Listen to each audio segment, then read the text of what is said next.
ইতিমধ্যে সকলোৱে বিটিচিৰ যি নিৰ্বাচনী ফলাফল সেয়া গম পালে তথাপিও আমাৰ আজিৰ এই বিশেষ অনুষ্ঠান সাময়িকীৰ আৰম্ভণিতে আমি কিছু আভাস দি লৈছোঁ আৰু বিটিচিৰ যি 2025ৰ নিৰ্বাচনী ফলাফল সেই ফলাফল অনুসৰি বিপিএফে 28খন আসন লাভ কৰিবলৈ সক্ষম হৈছে ঠিক সেইদৰে বিজেপিয়ে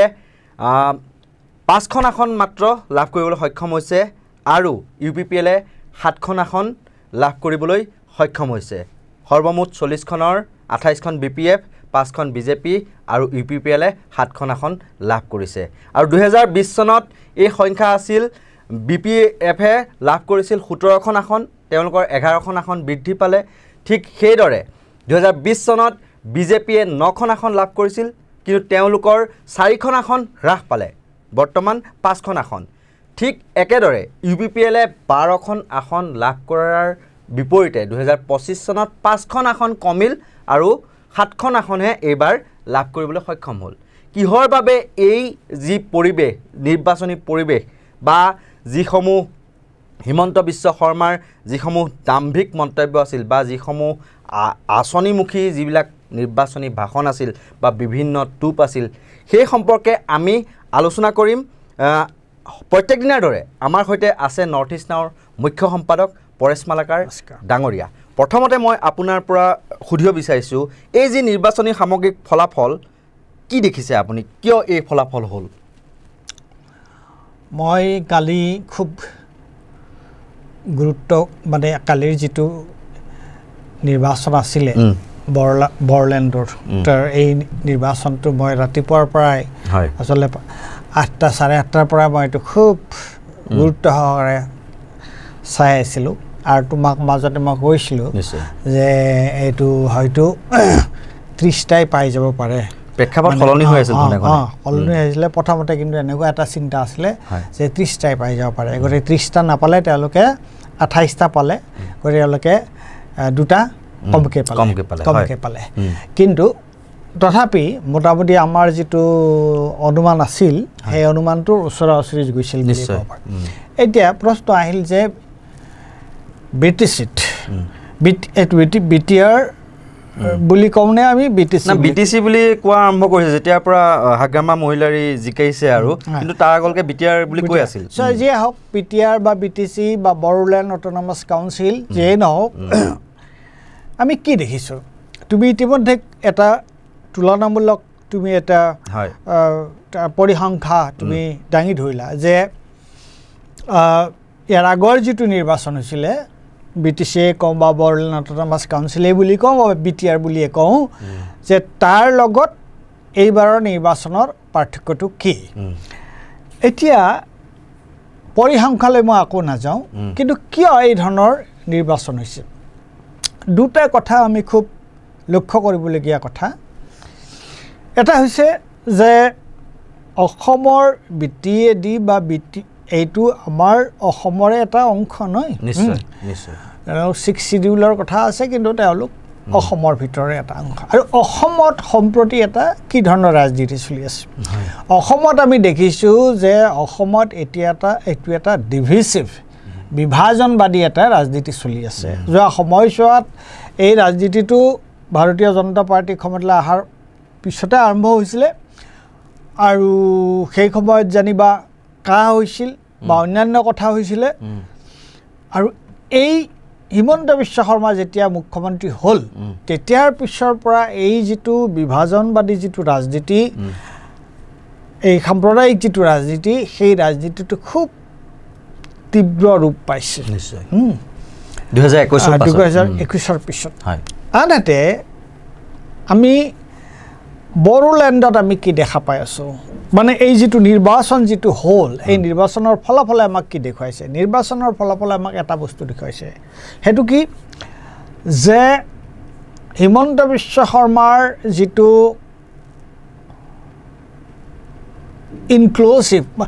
এক্সক্লুচিভ যিটো পলিটিক্স মানে ভাগ ভাগ কৰাৰ যিটো পলিটিক্স তাৰ সলনি বিপিএফৰ হাগ্ৰামা মুছাহাৰী ডাঙৰীয়াই হাগ্ৰামা মহিলাৰী ডাঙৰীয়াই তেওঁৰ দৃষ্টিভংগীটো কি তেওঁৰ দৃষ্টিভংগীটো হৈছে সকলোকে সামৰি লোৱা আৰু তাত এতিয়া যিসকলে তাত নিৰ্বাচন জিকিছে তাত কিন্তু আমি যদি চাওঁ ভালকৈ আমি দেখা পাম যে তাত বড়ো অবড়ো সকলো তাত আছে আৰু ধৰ্মীয় সংখ্যালঘু আছে বড়োলেণ্ডৰ আমি যদি ইতিহাসটো চাবলৈ যাওঁ যে কেনেকুৱাকৈ আজি মই ৰাতিপুৱা মানে এজন পূৰ্বৰ আৰক্ষী সঞ্চালক প্ৰধানৰ লগত মই কথা পাতিছিলোঁ এই গোটেই বিষয়টো লৈ পেলাই আৰু এসময়ৰ ভাৰত চৰকাৰৰ গৃহ বিভাগৰ যিজন সচিব আছিল তেওঁৰ কথাও তেতিয়া ওলাইছিল যে বড়োলেণ্ডত এসময়ত এই BPF বা হাগ্ৰামা মহিলাৰীয়ে কেনেকুৱা ধৰণৰ এটা সন্ত্ৰাসবাদী বা কেনেকুৱা ধৰণৰ এটা হিংসাশ্ৰয়ী এটা আন্দোলনৰ নেতৃত্ব দিছিল আৰু তাৰ পিছত NDFBৰ জৰিয়তে নেকি আৰু তাৰ পিছত যোৱা সময়ছোৱাত কেনেকুৱাকৈ তালে শান্তি আহিল আৰু তাত সেই সময়ছোৱাত তৰুণ গগৈৰ ভূমিকাটো কেনেকুৱা ধৰণৰ কথা আছে আৰু এটা কথা হয় যে যেতিয়া হাগ্ৰামা মহিলাৰী একে লেঠাৰিয়ে বহু বছৰ শাসন পালে আৰু বহু বছৰ এটা এটা ৰাজনৈতিক দলে যদি বহু বছৰ শাসন পালে যিটো হয় এই 2020ত হৈছিল নহয় নিৰ্বাচন নে 2020ত হৈছিল 20ত গতিকে 2020ৰ নিৰ্বাচনত সেইকাৰণে যদিও একক সংখ্যাগৰিষ্ঠতা হাগ্ৰামা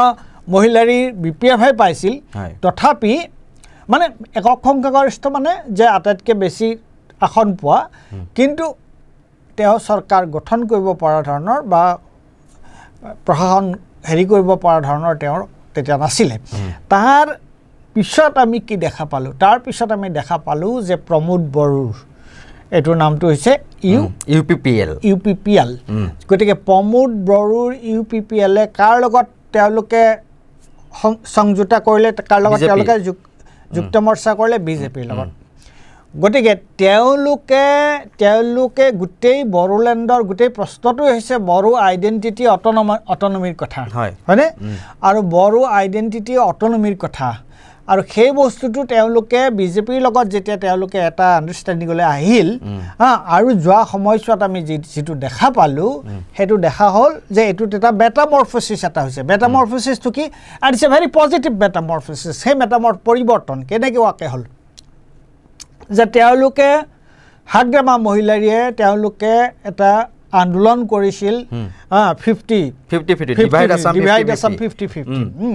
আৰু তাৰ পিছত এসময়ত এনেকুৱা এটা পৰ্যায় হ'ল যে তাত অবড়ো মানুহৰ তেওঁলোকে সুৰক্ষিত অনুভৱ নকৰা অৱস্থা হ'ল আৰু তাৰ পৰা অবড়ো সুৰক্ষিত এটা মঞ্চ ওলাল তাৰ পিছত তেওঁলোকে অবড়ো সুৰক্ষা নৱশৰণীয়া ব্ৰজেন মহন্ত এইবোৰ এতিয়া BJPত ব্ৰজেন মহন্ত এতিয়া BJPত গতিকে কি হ'ল যে এই যিটো মেটামৰ্ফচিছ হ'ল মেটামৰ্ফচিছ মই কি কৈছোঁ যে প্ৰথম কথাটো আছিলে ডিভাইড আছাম 50-50 তাৰপিছত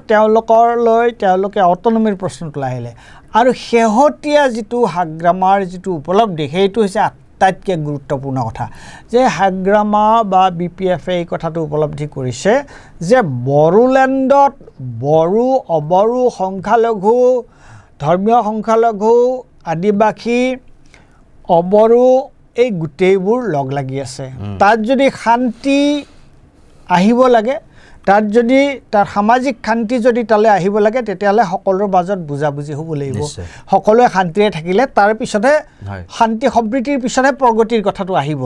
গতিকে সেই মেছেজটো সেই বাৰ্তাটো হাগ্ৰামা মহিলাৰীয়ে দিব পাৰিছে আৰু এটা কথা তুমি মোৰ লগত একমত নিশ্চয় হ'বা সেইটো হৈছে যে হাগ্ৰামা মহিলাৰীয়ে আৰম্ভণিৰে পৰা কিমান গভীৰ আস্থাৰে কৈ আছে যে এইবাৰ আমাৰ চৰকাৰ হ'বই আমি শাসনলৈ আহিমেই আমাৰ জয় হ'বই গতিকে মই ভাবোঁ যে ভাৰতীয় জনতা পাৰ্টিৰ যিটো বিভাজনবাদী যিটো ৰাজনীতি সেই ৰাজনীতিৰ বিপৰীতে বড়োলেণ্ড অট'নমাছ কাউন্সিলত যিটো আমি মতদান আমি যিটো পালোঁ যিটো বাৰ্তা যিটো ভাৰ্ডিক্ট কালি যিটো হ'ল সেইটোৱে এইটো প্ৰমাণ কৰি দিলে যে আচলতে আৰু বড়োলেণ্ড মনত ৰাখিবা এইটো বহুত কেইখন জিলাক লৈ পেলাই বড়োলেণ্ডটো তাৰ মানুহে কিন্তু এইটো সম্পূৰ্ণৰূপে বিজেপিৰ ভাৰতীয় জনতা পাৰ্টিৰ যিটো বিভাজনবাদী লাইন সেইটো সম্পূৰ্ণৰূপে বৰ্জন কৰিছে মানে এতিয়াও বড়োলেণ্ডৰ ৰাইজে ধৰ্ম নিৰপেক্ষতা যিটো চৰিত্ৰ সংবিধানৰ সেইটোৰ ওপৰত নিজ আস্থা ৰাখিছে বুলি আপুনি ক'ব খুজিছে এইখিনিতে এটা কথা কওঁ যিহেতু কোৱা হয় যে আমাৰ ৰাইজসকল আঁচনিমুখী হৈ পৰিছে সেইকাৰণে বহুতো টোপ দিয়া হয় অৰুণোদয় আঁচনি লাখপতি বাইদেউ এনেকুৱা ধৰণৰ টোপবিলাক বহুত দিয়া হৈছিল বিটিআৰ নিৰ্বাচনৰ আগতো কিন্তু সেইটো দিয়া হৈছিল তেনেকুৱা ধৰণৰ টোপ কিন্তু সেই টোপ কেন্দ্ৰিক ৰাজনীতি বা আঁচনিমুখী কৰিও যে ভোটাৰ ৰাইজৰ মনটো কিহৰ কাৰণে মানে ডাইভাৰ্ট কৰিব নোৱাৰিলে হিমন্ত বিশ্ব শৰ্মাৰ নিচিনা ৰাজনীতিকে তেওঁতো বহুত দম্ভ মাৰিছিল এবাৰ বিজেপি কৰিব বুলি কি ক'ব নাই সেইটো তুমি মোৰ লগত অলপ আগতে আলোচনা কৰি আহিছিলা না যে 2020 চনত যেতিয়া পীয়ুষ হাজৰিকা তেতিয়া তোমাৰ হেৰি আছিলে সৰ্বানন্দ সোণোৱাল মুখ্যমন্ত্ৰী আছিলে তেতিয়া তেওঁলোকে কিমান টকা খৰচ কৰিছিল এই বড়োলেণ্ডৰ ইলেকশ্যনৰ নামত তৎসত্ত্বেও তেতিয়াও কিন্তু তেওঁলোকে কিমানটা আসন পাইছিলে তেওঁলোকে তেতিয়াও কিন্তু বিপিএফে তোমাৰ 17খন আসন পাইছিল তেওঁলোকে সংখ্যাগৰিষ্ঠতা আছিল কিন্তু মেজিক নম্বৰ নাছিল একক দল হিচাপে কিন্তু আগবাঢ়ি আছিল আৰু তেতিয়াও কিন্তু খুব টেনশ্যন এটা চলি আছিলে 17টা আহিব নে নাহিব তেনেকুৱা ধৰণৰ অৱস্থা এটা চলি হৈছিল কালিও এটা সময় গতিকে মই ভাবোঁ যে এটা কথা আমি শিকিব লাগে মানে এই যে বড়োলেণ্ডৰ নিৰ্বাচনৰ পৰা মানে অবড়োসকলে বড়োলেণ্ডৰ বাহিৰত থকা অবড়োসকলে তেওঁলোকৰ শিকিবলৈ কথা এটা গুৰুত্বপূৰ্ণ কথা এটা আছে সেইটো হৈছে কি যে তেওঁলোকে বড়ো লোকসকলে তেওঁলোকৰ যিটো স্বাভিমান তেওঁলোকৰ যিটো আত্মমৰ্যাদা সেই আত্মমৰ্যাদাটো তেওঁলোকে এই আঁচনিৰ বিনিময়ত সেইটো তেওঁলোকে সেই আত্মমৰ্যাদা তেওঁলোকে বিসৰ্জন দিয়া নাই আত্মসমৰ্পণ কৰা নাই গতিকে যদি কোনোবাই কয় তুমি প্ৰশ্নটো যিটো উত্থাপন কৰিছা তাৰ উত্তৰটো মই সেইটোৱে ক'ম যে অতবোৰ আঁচনি অতবোৰ টকা পইচা আৰু আমি দেখিছোঁ বেচেৰা হেৰিয়ে হাগ্ৰামা মহিলাৰে কি কৈ আছে যে মোৰ 22 কোটি টকা মাটি বিক্ৰী কৰি পেলাই মই গুৱাহাটীৰ মাটি বিক্ৰী কৰি মই ইলেকশ্যনত পইচা মই খৰচ কৰিব লগা হৈছে মোৰ তেল কিনিবলৈ পইচা নাই তাত ভাড়া দিব পৰা নাই তেলৰ খৰচটোহে মই দিছোঁ সেইটো কথা একেবাৰে নোহোৱাও নহয় কিন্তু তাৰ বিপৰীতে কৈছে যে বিজেপিৰ লগত মোৰ যদি আণ্ডাৰষ্টেণ্ডিং থাকিলেহেঁতেন তেতিয়াহ'লেতো মোৰ পইচাৰ কোনো অভাৱেই নহ'লহেঁতেন গতিকে এই যিটো আত্মমৰ্যাদাৰ যিটো কথা নহয় স্বাভিমানৰ যিটো কথা সেইটো তাত তেওঁলোকে অটুট ৰাখিলে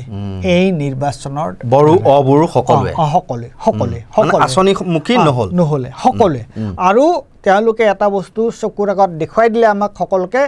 যে আমি আচলতে ইনক্লুচিভ আমি সকলোকে সামৰিয়ে বড়োলেণ্ডত বড়ো আছে অবড়ো আছে তাত আদিবাসী আছে তাত ধৰ্মীয় সংখ্যালঘু আছে তাত হিন্দু আছে অহিন্দু আছে চব লগ লাগি শান্তিত থাকিলেহে তেওঁলোকসকলে তেওঁলোকৰ উন্নতি হ'ব এই বাৰ্তাটো এই যিটো নিৰ্বাচনে অতি স্পষ্টকৈ দিলে নিশ্চয়কৈ আৰু বহুত কথা পাতিবলগীয়া আছে এইখিনিতে এটা কথা মই উল্লেখ কৰোঁ যিহেতু UPPL দলটো প্ৰথম অৱস্থাত 2020ৰ আগতে কিন্তু বিজেপিৰ লগত মিত্ৰতাৰে খেলা নাছিল যেতিয়া তেওঁলোকে মানে চৰকাৰ গঠন কৰিবলৈ হ'ল তেতিয়া বিজেপিক লগত ল'লে আৰু এটা ভাৰতৰ প্ৰেক্ষাপটত আমি দেখিছোঁ যে বিজেপিৰ লগত যিবিলাক দলে মিত্ৰতা কৰিবলৈ আৰম্ভ কৰে তেতিয়াৰ পৰা সেই দলটোৰ খহনীয়া আৰম্ভ হয় আৰু অৱশেষত গৈ যেন দলটোৰ কোনো অস্তিত্ব নোহোৱা হয় তেনেকুৱা বহুতো উদাহৰণ নথকা নহয় ভাৰতৰ প্ৰেক্ষাপট আৰু অসমৰ প্ৰেক্ষাপট অসম গণ পৰিষদৰ কথা আপুনি দেখিছেই এতিয়া UPPLৰ কি গতি হ'ল আপুনি দেখা পাইছেই তাৰ বিপৰীতে BPF কোনো ধৰণৰ সমৰ্থন নজনোৱাৰ কাৰণে কি উত্থান ঘটিল সেয়াটো আপুনি দেখা পাইছেই ভাৰতৰ প্ৰেক্ষাপটৰ লগত অসমৰ প্ৰেক্ষাপটটোৰ কেনেকুৱা কি মিল দেখা পাইছে বা উদাহৰণসহ যদি তেনেকৈ বুজাই দিব পাৰে আপুনি কথাটো আঞ্চলিক দলসমূহক এইটো এটা অন্য গুৰুত্বপূৰ্ণ প্ৰশ্ন সেইটো হৈছে কি যে এটা কথা মন কৰিবা দেই যে বড়োলেণ্ডলৈ যিটো শান্তি সম্প্ৰীতি ঘূৰি আহিছে এই শান্তি সম্প্ৰীতি ঘূৰি অহাত এতিয়া মোক কোনোবাই ক'ব পাৰে কংগ্ৰেছৰ হৈ কথা কৈছে তৰুণ গগৈ ডাঙৰীয়াৰ কিন্তু গুৰুত্বপূৰ্ণ অৱদান আছিল গম পাইছনে আৰু তেওঁলোকে কেৱল যে তেওঁলোকৰ লগত চুক্তিয়ে কৰিছিল সেইটো কথা নহয় তেওঁলোকক কৈছিলে যে তোমালোকে নিজেই তোমালোকৰ শাসনভাৰ চোৱা তোমালোকে আৰু সেইটো হৈছে 6 শিডিউলৰ সেইটো হৈছে মূল বাণী গতিকে তেওঁলোকক অটনমি দিব লাগিব তেওঁলোকক মৰ্যাদা দিব লাগিব ফলস্বৰূপে আজি BPFৰ এই ধৰণৰ উত্থান এতিয়া প্ৰশ্নটো হৈছে তাৰ বিপৰীতে যিবোৰ দলে এটা আনপ্ৰিন্সিপল আনহলি এটা এলায়েন্স যে কৰিছে নীতি বিৰুদ্ধ ধৰণৰ কথা আজি প্ৰমোদ বড়োৰ পঢ়া শুনা বিদ্যা বুদ্ধি সকলোতে প্ৰমোদ বড়ো এজন সকলে কৈছিল যে প্ৰাক্তন সভাপতি মই প্ৰমোদ বড়োক পাৰ্চনেলি গম পাইছোঁ জানিছিলোঁ মোৰ লগত ভাল সম্পৰ্ক আছিল এতিয়া পাহৰি গ'ল নে কি হ'ল মই নাজানো বহুদিন লগ পোৱা নাই আৰু এতিয়া প্ৰশ্নটো হৈছে কি প্ৰমোদ বড়োৱে কি কৰিলে যিটো আমাৰ সদৌ অসম ছাত্ৰ সন্থা আৰু অসম গণ পৰিষদে কৰি আছে গম পাইছানে আৰু ফলস্বৰূপে প্ৰমোদ বড়োৰ আজি এইটো দশা হ'ল ছাত্ৰ সন্থা আৰু অসম গণ পৰিষদক চৰকাৰে যিমানেই বাহ নিদিয়ক কিয় তেওঁলোকৰ যে ভৰিৰ তলত মাটি নাই সেই কথাটো আমি ভালকৈ জানো ঠিক তেনেদৰে আমি বিহাৰত কি দেখিছোঁ বিহাৰত জেডিইউ আৰু বিজেপিৰ মাজৰ যিটো কাৰবাৰ যে তাৰপিছত তাতোকৈ গুৰুত্বপূৰ্ণ কথা আমি কি দেখা পালোঁ মহাৰাষ্ট্ৰত বিজেপিৰ লগত ভাৰতীয় জনতা পাৰ্টিৰ লগত শিৱসেনাৰ কিমান দিনৰ তেওঁলোকৰ বুজাবুজি একেলগে কৰিছে কিন্তু যেই শিৱসেনাই দেখিলে যে হাৰে এওঁলোকে যদিও তেওঁলোকৰ লগত যদিও হিন্দুত্বৰ কথা তেওঁলোকৰ মিল আছে যে তেওঁ ৰাজনৈতিকভাৱে তাহাঁতে তেওঁলোকক একেবাৰে চেছ কৰি দিব বিচাৰিছে গতিকে তাৰ পৰা ওলাই আহিল মনত ৰাখিবা বুজাবুজি হৈছিলে ইলেকশ্যনত ইয়াৰ আগৰবাৰ ইলেকশ্যনত দুইটাই জিকিছিল দুইটাই একেলগে চৰকাৰ গঠন কৰিব পৰা অৱস্থালৈ আহিছিলে তোমাৰ আমাৰ কি বুলি কয় ভাৰতীয় জনতা পাৰ্টি আৰু শিৱসেনা তৎসত্ত্বেও উদ্ধৱ ঠাকৰে নকৰিলে কি কাৰণে এই যিটো স্বাভিমান স্বমৰ্যাদা আত্মমৰ্যাদা নিজৰ অস্তিত্ব আৰু হয় ভাৰতবৰ্ষত আমি কি বিচাৰোঁ ভাৰতবৰ্ষত আমি এইটো কংগ্ৰেছেই হওক বা বিজেপিয়ে হওক কোনো এটা ৰাষ্ট্ৰীয় দলেই সকলোতে আধিপত্য বিস্তাৰ কৰাটো আমি নিবিচাৰোঁ কাৰণ সেইটো ভাৰতৰ যিটো যুক্তৰাষ্ট্ৰীয় যিটো পদ্ধতি তাৰ লগত নিমিলা কথা গতিকে বেলেগ ঠাইত বেলেগ ধৰণৰ মানুহৰ এছপিৰেশ্যন চেণ্টিমেণ্ট কথা আছে গতিকে সেইবিলাকৰ লগত তাৰ যিটো ৰাজনৈতিক যিটো বিন্যাস সেইটো তেনেকুৱা হোৱাহে ভাল সেইকাৰণে আৰু ভাৰতীয় জনতা পাৰ্টি যিহেতু গ্ৰাস কৰা সৰ্বগ্ৰাসী পাৰ্টি গতিকে তাৰ ফলটো প্ৰমোদ বড়োৱে ভুগিলে এতিয়া মানে কথাটো মহাৰাষ্ট্ৰৰ কথাটো যিহেতু কৈছে মই এটা কথা সংলগ্ন কৰি দিওঁ যে য'ত নেকি শিৱসেনাৰ দপদপনি আছিল আজি শিৱসেনা মানে মিত্ৰ দল হিচাপেহে আছে বিজেপিৰ কিন্তু মূলতে আসন বেছি লৈ পেলাই তেওঁলোকে দপদপাই আছে কি শিৱসেনা কি গতি কৰি পেলালে নিশ্চয়কৈ শেষত দুটা প্ৰশ্ন আছে মই প্ৰথমটো প্ৰশ্ন আপোনাক কৰিব বিচাৰিছোঁ যে কোৱা হৈছে যে বিজেপিৰ একাংশই কৈছে যে কংগ্ৰেছ শূন্য কিন্তু আমি যিখন ছবি দেখি আহিছোঁ আজি 22 বছৰ দেখোন তাত কংগ্ৰেছ শূন্যই এই কথাটো তৰুণ গগৈ যেতিয়া শাসনত আছিল এই কংগ্ৰেছৰ বিটিআৰত শূন্যৰ এই যি প্ৰসংগটো এই প্ৰসংগত আপুনি কি ক'ব বিচাৰে নাই এটা দুটা কথা মোৰ ক'ব লগা আছে এটা হৈছে কি যে কংগ্ৰেছে তাত নিৰ্বাচনত বিশেষ গুৰুত্ব দিয়া নাছিল কিন্তু কংগ্ৰেছৰ এটা ভুলটো কি যে তোমালোকে যদি নিৰ্বাচনত গুৰুত্ব দিয়া নাই তেতিয়াহ'লে তোমালোকে সকলোতে তাত কেণ্ডিডেট তোমালোকে প্ৰাৰ্থী উঠাব নালাগিছিল হয় নাই আৰু যদি গুৰুত্ব দিছা তেতিয়াহ'লে তোমালোকে পাব্লিকলি ক'ব লাগিছিল যে আমি BPFৰ লগত আমি আমি তেওঁলোকৰ লগত আমাৰ সম্পৰ্ক সমঝোতা আমাৰ আণ্ডাৰষ্টেণ্ডিং হ'ল নহ'ল বেলেগ কথা কিন্তু আমি এইকেইখন আসনতহে আমি খেলিম নিৰ্বাচনত আমি হেৰি হ'ম বাকীখিনিত আমি BPFক আমি সমৰ্থন সেই ধৰণৰ এটা স্পষ্ট ক্লিয়াৰিটি কংগ্ৰেছৰ পৰা থাকিব লাগিছিল থকা হ'লে দুটা কথা হ'লহেঁতেন তেওঁলোকে শূন্যৰ ঘৰত নাথাকিলহেঁতেন আৰু মানুহৰ মাজতো আত্মমৰ্যাদাটো বাঢ়িলহেঁতেন যিটো তৰুণ গগৈ দিনত হৈছিলে হয়। গতিকে এতিয়া তেওঁলোকৰ মানে এই যিটো দুধুৰ মধুৰ অৱস্থা সেইটো কাৰণে তেওঁলোকক আচলতে এতিয়া যদিও তুমি কৈছা এই কথাটো গতিকে তেওঁলোকে আচলতে এই ধৰণৰ স্পষ্ট এটা দৃষ্টিভংগী লোৱা হ'লে তেওঁলোকৰ কাৰণে ভাল আছিল আৰু মনত পৰিছে মোৰ যে হাগ্ৰামা মহিলাৰীয়ে নিজেই কৈছিলে তেওঁ কৈছে যে বিজেপিৰ আমাৰ পিছতে বিজেপিৰ অৱস্থাটো ভাল আছে আচলতে এতিয়া আমি দেখা পালোঁ যে বিজেপি নহয় প্ৰমোদ বড়ো ইউপিপিএলৰ অৱস্থাটো ভাল বিজেপিৰ অৱস্থাটো থাৰ্ড আৰু কংগ্ৰেছৰ ফ'ৰ্থ আৰু তেতিয়া তেওঁ কৈছিলে যে গৌৰৱ গগৈ আহিছে কিন্তু তেওঁ নিজেই কৈছিল যে গৌৰৱ গগৈ আচলতে আগতে আহিব লাগিছিল আগতে যদি আহিলেহেঁতেন কিবা এটা হ'লহেঁতেন গতিকে কংগ্ৰেছ সুন্দৰকৈ গতিকে কংগ্ৰেছৰ যিটো দীৰ্ঘসূত্ৰিতা নহয় কৰিম বুলি পেলাই থোৱা নকৰা এইটোৰ ফল তেওঁলোকে ছাব্বিছত আকৌ এইটো ফল পাব নেকি আকৌ লেচন ফ্ৰম দিছ এতিয়া অসমৰ যিটো পৰিস্থিতি কেনেকুৱা সুন্দৰ এটা পৰিস্থিতি হৈ আছে you need to take initiative তেতিয়া তুমি যদি আৰু যি সময়ত যি ধৰণৰ পদক্ষেপ ল'ব নোলোৱা লাগে সেইটো নল'লে তাৰ পৰিণামটো তুমি ভুগিবই একেবাৰে শেষত সুধিছোঁ যে BTR যিটো নিৰ্বাচন সেইটো যে ৰাইজৰ শক্তি কিন্তু দেখুৱাই দিলে আৰু এটা কথা যিটো ভাৰতীয় জনতা পাৰ্টীয়ে দাম্ভিকতাৰে কয় যে আমি অপৰাজেয় কিন্তু সেইটো ভুল ধাৰণা বুলি প্ৰমাণিত কৰিলে 2024 এই BTR নিৰ্বাচনৰ ফলাফলে 2024তো প্ৰভাৱ পেলাব বুলি আপুনি ভাবে নেকি শেষত সুধিছোঁ এইটো হৈছে ঘটনাটো হৈছে কি মইতো প্ৰথমতেই ক'লোঁ যে এফালে এইটো এটা বিভাজনবাদী পৃথকতাবাদী ৰাজনীতি পলিটিক্স অফ ডিভিজন আৰু আনফালে হৈছে যে সকলোকে সামৰি লৈ ইনক্লুচিভ এটা পলিটিক্স সেই কথাটো এই বড়োলেণ্ডৰ যিটো নিৰ্বাচনী ফলাফলে অতি পৰিষ্কাৰকৈ আমাৰ চকুৰ আগত দেখুৱাই দিছে এতিয়া তাৰ পৰা যদি শিক্ষা নলওঁ তাৰ পৰা যদি ইয়াৰ বাকীবোৰ ৰাজনৈতিক দলে কংগ্ৰেছ বা অন্যান্য ৰাইজৰ দল অসম জাতীয় পৰিষদ লেফ্ট বা অন্যান্যসকল তেওঁলোকে যদি সেই শিক্ষাটো নলয় তাৰ পৰিণাম তেওঁলোকে ভুগিব আৰু তেওঁলোকে নুভুগে অসমৰ জনসাধাৰণো ভুগিব বিজেপি বিৰুদ্ধে ভোট দিব বিচাৰি আছে গতিকে আমাৰ পৰা শিক্ষা কি হ'ব বাৰ্তা কি হ'ব সেইটো অতি স্পষ্ট আৰু এই স্পষ্ট বাৰ্তাটো যদি ৰাজনীতিকসকলে বুজি নাপায় তেতিয়া আমাৰ উপায় নাই আৰু ক'বলৈ একো নাই কিন্তু ৰাজনীতিকে বুজি নাপালেও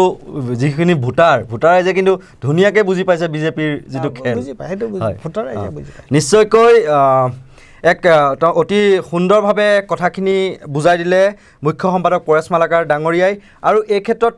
নিশ্চয়কৈ ক'ব লাগিব BTR বা BTCৰ যি নিৰ্বাচনী ফলাফল তাৰ পৰা কিন্তু বিৰোধী ৰাজনৈতিক দলসমূহে শিক্ষা ল'ব লাগে তেওঁলোকৰ যদি নিজৰ মাজতে বিভাজন থাকে তেতিয়াহ'লে তেওঁলোকে আচলতে ভোটাৰ ৰাইজে ভোট দিব কাক কিন্তু BPFৰ ক্ষেত্ৰত যিটো দেখা পোৱা গ'ল বা তেওঁলোকৰ যিটো আত্মমৰ্যাদাৰ কথা পৰেশ মালাকাৰ ডাঙৰীয়াই আপোনালোকৰ আগত ক'লে সেয়া নিশ্চয়কৈ কিন্তু অক্ষুণ্ণ ৰাখিব লাগিব বিৰোধী ৰাজনৈতিক দলসমূহে কাৰণ